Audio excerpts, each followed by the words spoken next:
ও আর কি বলবে, তোমরা আছো বলেই তো ও বার্গারের ঠেলার আশেপাশে আসতে পারে। তোমাদের মতো ধনী বান্ধবী যদি ওর না থাকতো, ওই ভিখিরিটা কোনোদিন বার্গারের চেহারা দেখতে পেত? আর এই শুনে আরাধ্যার আয়ুষী মুচকি হেসে ওই মেয়েটার কাছে গেল। তোমরা আমার কাছে কেন এলে? যাও গিয়ে গরিব বান্ধবীকে বার্গার আর পিৎজা খাওয়া। ওর এই বলতেই আরাধ্যার আয়ুষী মিলে ওই মেয়েটাকে মারতে শুরু করে দেয়। ওই মেয়েটা অনেকটা আটকাবার চেষ্টা করলেও ওরা দুজনকে মেরেই গেল। তুই তো বলেছিলিস আমাদের খুব পয়সা, এই নে টাকা, তোর চিকিৎসা করিয়ে নিস।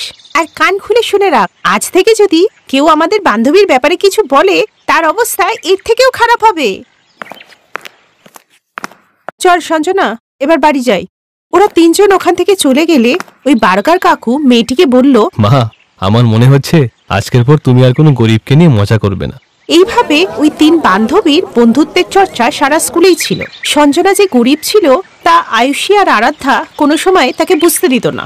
রাস্তায়, আমি খুব ভাগ্যবান রে যে তোদের মতো বান্ধবী পেয়েছি। তোরা দুজনাই এত বড় লোক, তোদের বাবারা এক একটা কোম্পানি চালায়, তারপরেও তোরা আমাকে কত ভালোবাসিস, তাই না? তোদের না কোনো বড় স্কুলে পড়া উচিত। এরপর থেকে তুই যদি নিজেকে গরিব বলিস না, তাহলে তোর অবস্থাও ওই মেয়েটার মতো করে দেব। আর এইভাবেই ওদের তিনজনের বন্ধুত্ব চলতে থাকে। এইভাবেই কিছুদিন কেটে গেলে সঞ্জনাদের গ্রামে একদিন প্রচন্ড বন্যা আসে। তাই 2-3 দিন সঞ্জনা স্কুলে না এলে ওরা ভাবলো, আয়ুষী 3 দিন হয়ে গেল সঞ্জনা স্কুল আসেনি, বন্যার জন্য ওর আবার শরীর খারাপ হলো না তো, চল গিয়ে দেখি। এই বলে ওরা দুজনা পায়ে হেঁটেই সঞ্জনার গ্রামের দিকে যেতে লাগলো। কিন্তু গ্রামের কাছে যাওয়া মাত্রই পুলিশরা ওদেরকে আটকে দিল। এই, তোমরা কোথায় যাচ্ছ? এই গ্রামে আমাদের বান্ধবী থাকে। না না, এখনই গ্রামে আর কেউ থাকে না। 2 দিন আগের হওয়া বন্যাতে সব শেষ। বেশিরভাগ লোকই মারা গেছে, আর যারা প্রাণে বেঁচে গেছে ওরা এই গ্রাম ছেড়ে পালিয়ে গেছে। এই গ্রামে এখন কেউ নেই। এই শুনে আয়ুষী আর আরাধ্যা চমকে গেল। জানি না বেচারি কোথায় আছে, বেঁচে আছে কিনা। এমনটা বলিস না রে, আমরা খুব তাড়াতাড়ি ওকে খুঁজে বার করব। ওরা দুজনে সঞ্জনাকে খোঁজার খুব চেষ্টা করে, কিন্তু পায় না। ওরা দুজনে সঞ্জনার ব্যাপারে নিজেদের বাবাকেও বলে। ওদের বাবারা পুলিশের সাহায্য নিলেও কোনো লাভ হলো না। এরপর একদিন স্কুলের তরফ থেকে একটা ট্যুর বেরোবার কথা ছিল। বাচ্চারা, তোমাদের এই স্কুলে এই বছরই লাস্ট ইয়ার, এরপরে তোমরা সবাই কলেজে পৌঁছে যাবে। তাই এই বছরকে স্মরণীয় করে রাখার জন্য আমরা সবাই ট্যুরে যাব, তাও আবার উত্তরাখণ্ডে। সব বাচ্চারা খুব খুশি ছিল, কিন্তু আরাধ্যার মন ছিল না।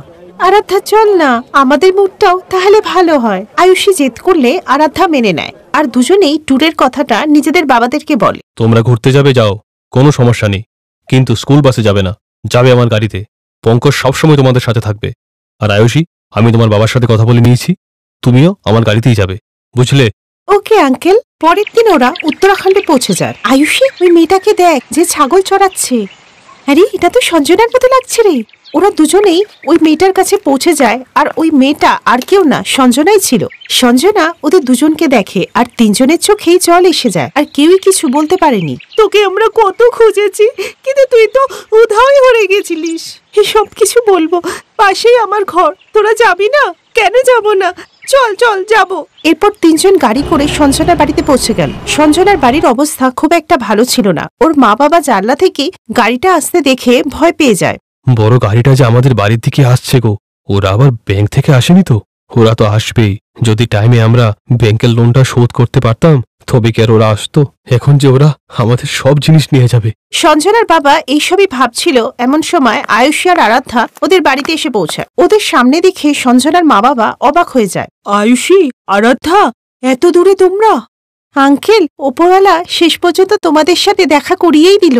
আপনারা তো কিছু না বলেই হঠাৎ করে উধাও হয়ে গেলেন, আর আমার বাবাও অনেক খুঁজেছিলেন আপনাদের। কি বলবো রে মা, ওই ভয়ঙ্কর বন্যা যে আমাদের গ্রামকে একদম শেষ করে দিল।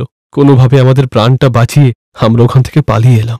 গোটা একটা মাস কেটে গেল একটু থাকার জায়গার ব্যবস্থা করতে গিয়ে।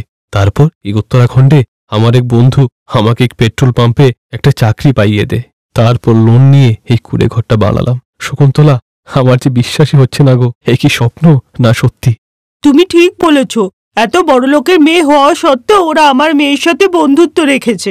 যদি পুরো দেশই এরকম হয়ে যায় তাহলে আমাদের দেশ আবার মহান হয়ে যাবে। মা, তুমি তো জানোই এরা দুজন আমার সেই ছোটবেলার বান্ধবী। তুমি জানো, একবার একটা মেয়ে আমাকে গরিব বলেছিল বলে ওরা দুজন আমার মাথায় ফাটিয়ে দিয়েছিল।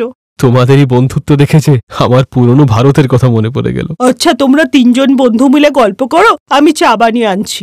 না না আন্টি, আমার তো পাপ লাগবে, তোমরা বসো, আমি বরঞ্চ চা বানিয়ে আনছি।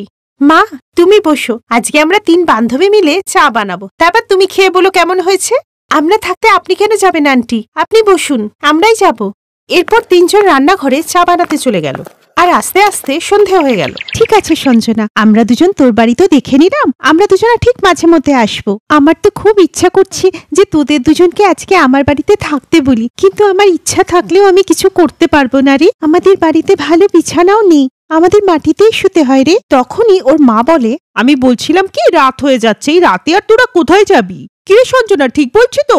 এই শুনে অনেকটা বাধ্য হয়েই সঞ্জনা হ্যাঁ বলল। তখন ওরা দুজনে নিজের বাবাদেরকে ফোন করলো।